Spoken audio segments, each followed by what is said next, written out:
This is very physical, and I think you could start it right now in this moment as you watch my face blab on, or as I fill your headphones with my great wisdom.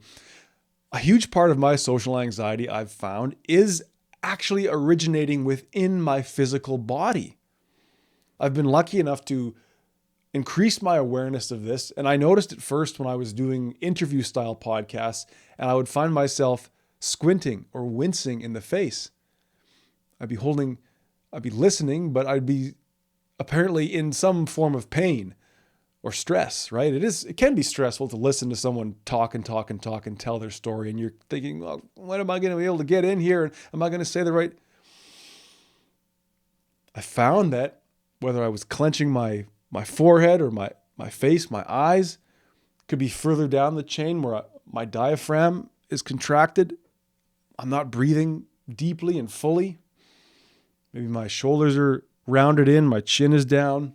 And more lately, I found I hold a lot of tension in my pelvic floor.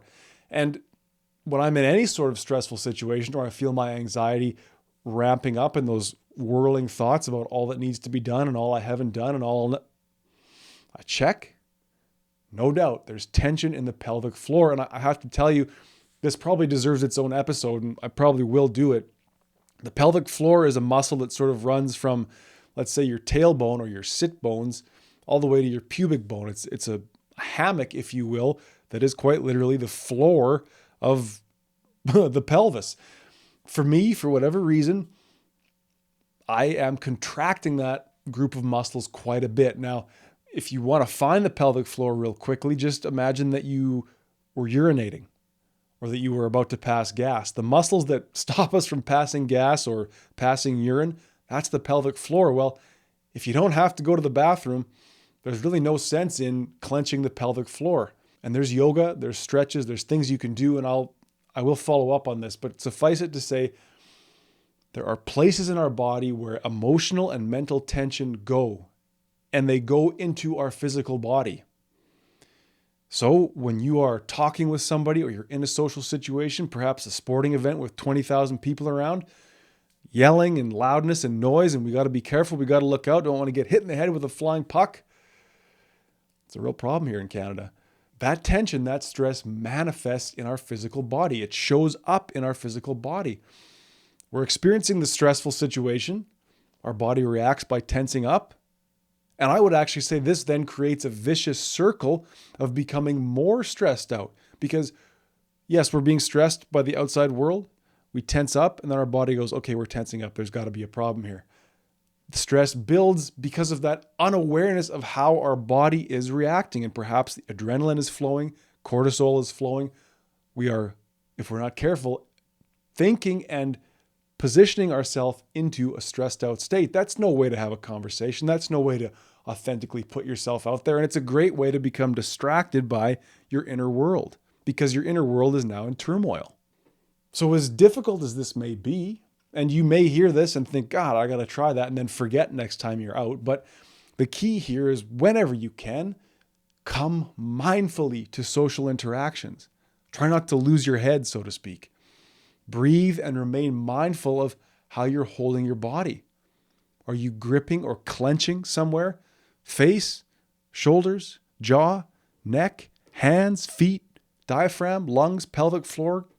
That tension could be in your hips, could be in your glutes, could be down in your feet, for all I know. Think about it, find it, do your best to breathe and let go. Because again, this opens up that question of focus versus distraction. If you are unconsciously focused on the pain and tension in your body, well, now I would say, in fact, you're distracted by that.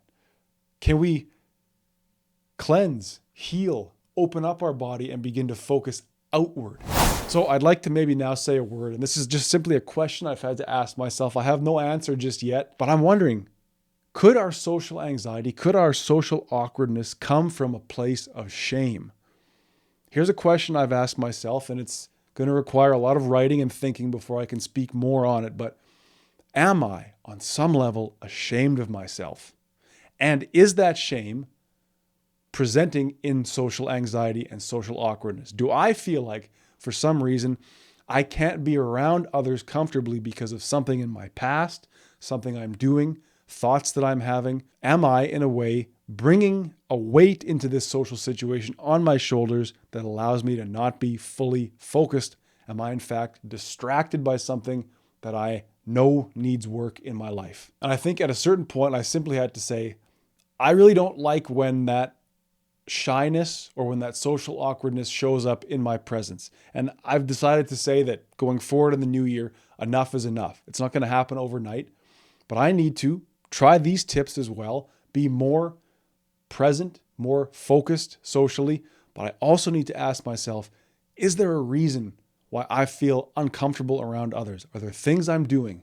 Is there something I need to reckon with? Perhaps a past trauma that needs further examination. Things that I'm doing alone in private. Things that I maybe am doing that I know are wrong. All of those things, we do them, we're on some level aware of them. If we carry them into a social situation, could they be presenting as social awkwardness, social anxiety? Like, hey, I'm not really the best of friends with myself. There's still things we need to do.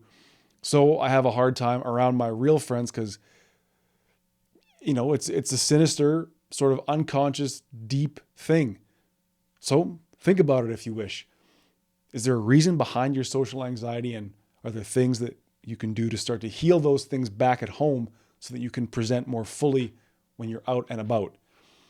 I'll certainly follow up on this in the coming months and hopefully have more for you rather than simply a question, but I'll let you take it from here.